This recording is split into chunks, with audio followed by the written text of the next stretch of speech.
One of the biggest challenges facing the world today is global warming, with adverse effects on humanity, animals, as well as agriculture.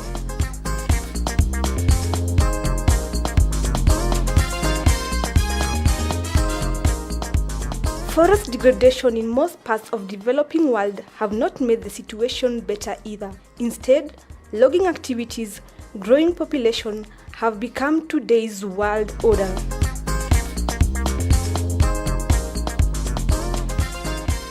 Growing demand for energy fueled by increasing population in Kenya has left the once thriving forest on its knees with less than 2% cover.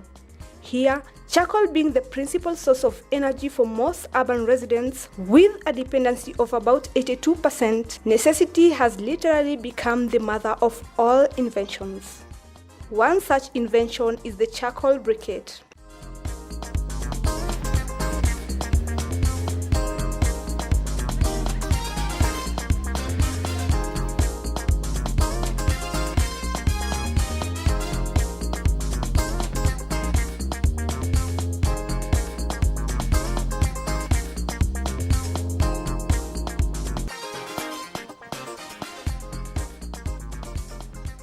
Mary Njenga is an environmental scientist and a renowned researcher at the World Agroforestry based in the United Nations headquarters in Nairobi.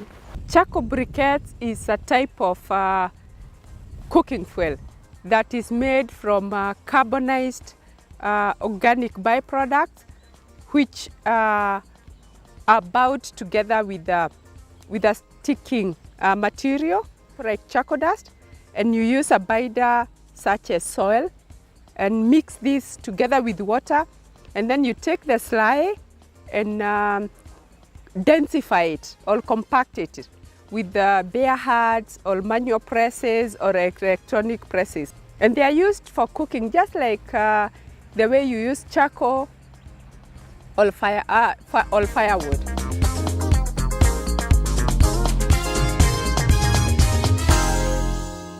Kahawa Soweto is a small slum located a few kilometers from Kenya's capital, Nairobi. Here, Mwamkompia Foundation is known for its work in charcoal briquetting. Mimi ndio mwanzilishi wa kikundi cha Mwamko Foundation, kiwa kama cheerleader wao, na kuna various activities zenye tunafanya. Tuko na briquette making, kuna value addition. Milka Modhoni and her group have mastered too well the process of charcoal briquetting. Briquette lazima utengeneze, zidry, ugojee sasa alafu package, alafu sasa juu kudry zina take kitu kama 2 weeks. Kama hakuna jua kali kabisa, lakini kama kuna jua unakuta 3 days, 4 days zimekauka.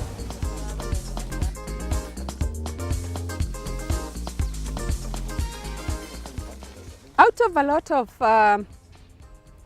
research with the communities themselves, producing the briquettes and using the briquettes, one type that I would flag out for scaling out is the charcoal dust plus soil. And why I say is one of the best types is that when you use soil as a binder, it has its own benefits in that soil doesn't burn. And therefore, it extends the burning period of the charcoal briquettes to 4 hours. So charcoal dust plus soil briquettes burn for 4 hours, compared to lump charcoal which burns for 2.5 hours, or charcoal dust plus paper briquette that burns for 2.5 hours. So in terms of burning period, the charcoal dust plus soil is the best.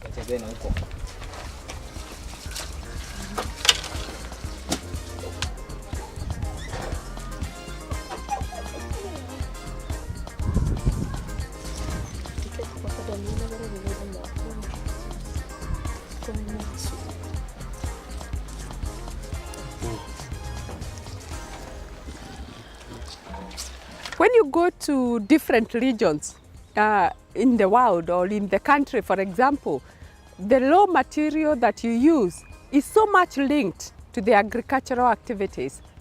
And for example, in the urban areas, people prefer to use charcoal dust because it's already carbonized, and so they don't have to carbonize it again. And they bind it with either paper or charcoal dust plus soil, or charcoal dust plus cow dung, charcoal dust plus gum resin, gum arabica resin. When you go to areas where they grow maize, then they use maize stalk or maize comb. If you go to the coast, people use coconut husks.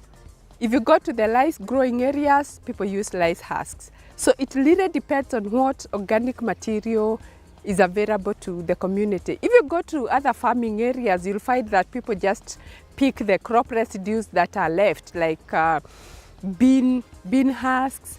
If it's a places where it's near the forest, some people take croton seeds and use the husk for making the briquettes.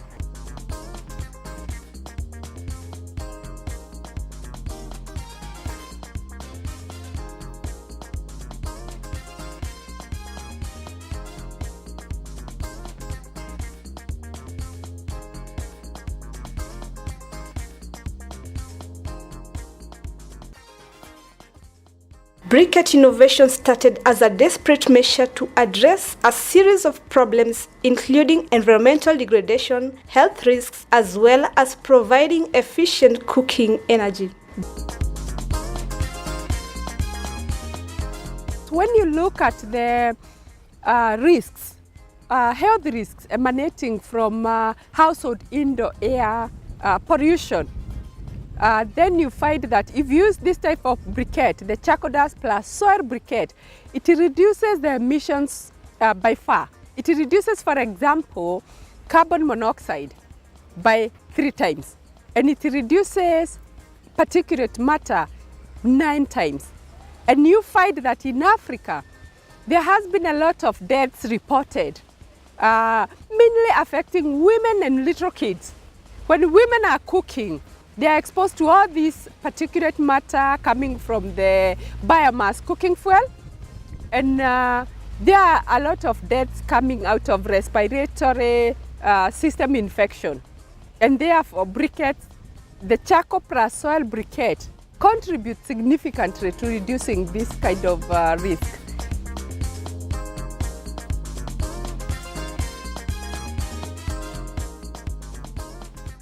Beyond significant contribution in environmental recovery, charcoal briquetting is changing lives of many here in Soweto. School fees ni 14,000. It's a boarding school. So nikitengeneza briquette per month unakuta pengine niko na 7,000. Naongeza kwa zile zinatolewa na mzazi, inalipa school fees. My mom akona mwingine ako high school. So mimi imenisaidia, imenipeleka mbele kwa masomo, nikafanya computer, na sasa nataka kujoin college. According to Milka, it has been all smiles for her since the inception of Mwamko Mpya Foundation. Her life, she says, has taken a whole new turn. Sikuwa na watoto tukianza, lakini nilipata watoto katikati, so wanasoma. Na nika have kuchukua another orphan, niko na watoto watatu. Na nikamchukua na tunakaa naye na bado pia namsaidia. Kuna watu naenda kutrain, kama juzi tulitrain watu kutoka Somalia. Kienda kama Murang'a, kuna group nimefundisha huko. Huruma, kuna youth group nimefunza. Kienda Tanzania, kuna group nimefunza huko. So through that training, unakuta ile training nimefunza, hizo pesa napeleka shule. Na pia mimi mwenyewe inanisaidia kwa nyumba, kukula, kuvaa. I found out that to cook a meal of a standard household in Kenya of 5 people made of beans and maize, it takes approximately 3 hours. If you cook it with charcoal, ram charcoal, or cook it with briquette or kerosene, the length of burning period doesn't decline. What differs is it costs 3 Kenya shillings. With briquettes, 26 Kenya shillings are when you are cooking with lamb charcoal. And it costs a household 45 Kenya shillings to cook the same meal with kerosene. It is 9 times cheaper than cooking with ram charcoal, and it's 15 times cheaper than cooking with kerosene. Unlike other women in the urban poor, where efficient cooking energy has not been realized, most women here have their share of benefits when it comes to charcoal briquette. Hii ina save kwa sababu kwa wiki moja nanunua kama mara 2 na inapika wiki yoyote. Inakaa sana kwa jiko, unapika vitu mingi na inakaa na inabaki ikiwaka. Briquette iko cheap, ni bei nafuu. Na tena hata ukipika ukiegelea sufuria yako haiharibingi sufuria chini, lakini hii nyingine unapata imekuwa black chini.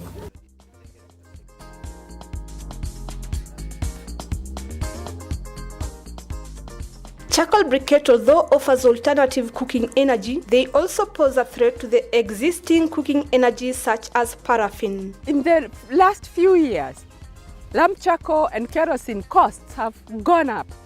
And out of necessity now, the briquette technology is spreading.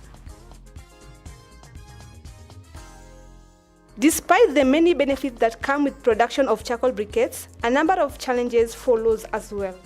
Sababu tunafanya clean up kwa kijiji. So saa hizo tukiokota hawatulipishi, lakini saa zile hakuna clean up huwa tunalipa 250 dunia ya 90 kgs. Kwa sababu walipata kujua ya kwamba charcoal dust ni pato. Mbeleni tulikuwa tunanunua kwa sababu mbeleni ilikuwa watu wanatupa, lakini sasa hivi watu wamejua iko na benefit. Watu sawa wanaiuza. Agunia unakuta inauziwa 300 400. Na pia makaratasi pia ni kununua. Tuliambiwa ni lazima tutafute barcode, tutafute KEBS stamp. Hizo vitu zote, hiyo ni challenge kubwa.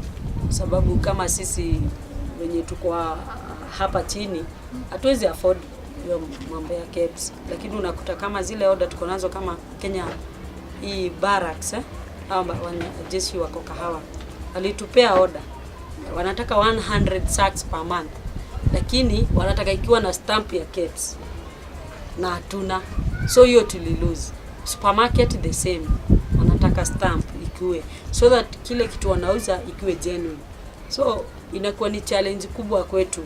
They need these community groups to be linked to the charcoal traders such that they are able to get the charcoal before it's dumped anywhere, and therefore they'll get it when it's clean. And the second thing is that waste paper is available in any institution that uses any writing material. And the best papers include newspapers and printing papers, papers that have no coating, such that they can be soaked well in water. And therefore, these community groups need to be linked to institutions, for example, like universities, like schools, like printing press, or like offices, such that they can source the paper, and then they source the paper when it's shredded, so that it's easy for them to process when making briquettes. The other thing is that you find these groups, they buy water for the production of briquettes. And water is expensive in Nairobi. It costs about 5 shillings for 20 liters. So if they have to buy water for the briquette production, then they spend quite some money. But if there were systems whereby they would have municipal connection to supply of water, then they pay monthly rates. That would be much cheaper for them. Better still, if scientists worked with the community groups on purifying or filtering household water such that it can be recycled and reused for charcoal briquette production, then this would reduce the cost. For Monica Wanjiro, a local seller here in Kahawa, Soweto, rainy season presents a worrying moment as she runs out of stock. Shida ile iko ni wakati kama wabua. Unajua saa hiyo hata wale wanatengeneza ikauki kwa haraka. Sasa kuna wakati mvua inakuwa mingi inakosa kukauka. Sasa saa hiyo sina wateja sababu sina makaa yenye imekauka. Jua ikiwaka wanaanika, naenda naangalia kama wanauza na nachukua. Kama saa hizi tuko evicted kwa hizi nyumba, tumeambiwa tuondoke, hata tujui tutaenda wapi. Tunakuanga tumeirent, lakini sasa mwenye nyumba aliuza. mwenye ameuzia ametuambia tuondoke.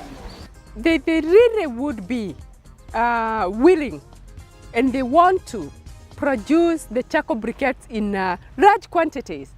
But you find that the spaces that they have, they are so small and they can only produce a very raw amount of the briquettes so that they can spread them and then they dry well. In the urban planning, these charcoal briquetting activities are planned for such that these groups have space. And then they would be able to produce a production unit which has a storage section, a section for producing the briquettes. Charcoal briquette plays a major role in communities' social welfare. Environmentally, they make a huge impact on conservation as well as job creation efforts. However, in order to achieve this, good communication structures must be put in place. We have a lot of organic waste produced in the urban areas. For example, Nairobi produces 3,000 tons of waste every day. 70% of it is organic. All this could be turned into charcoal briquettes, and therefore it will be able to replace or complement charcoal. And therefore it needs to get into the agenda of research and development, policy development in respect to the bigger picture of bioenergy. I believe taka ni pato mimi kwanza, kwa sababu kama si taka, kuzoa taka tulipokuwa kama group tunazoa taka, singejua kwamba taka ni pato. Na unakuta hiyo ndio ilifanya nikuwe ninapenda kazi ya taka, sababu saa zile mmezoa taka mnazisort out, mnatengeneza briquette, chuma mnauza. Hizo hakuna cost unaenda. I'm writing proposals to raise funds for action research such that I work with these community groups and we can be able to train them so they produce better quality briquettes, and secondly be able to construct for them this production and selling unit such that they can increase their production. We create awareness on the briquette for its multiple benefits. It's multiple benefits in terms of saving income, it's a source of employment, it reduces health risk, it improves food and nutrition, so that people can be able to embrace it. And the more people embrace it, the more the demand, and therefore the community groups will be able to produce more.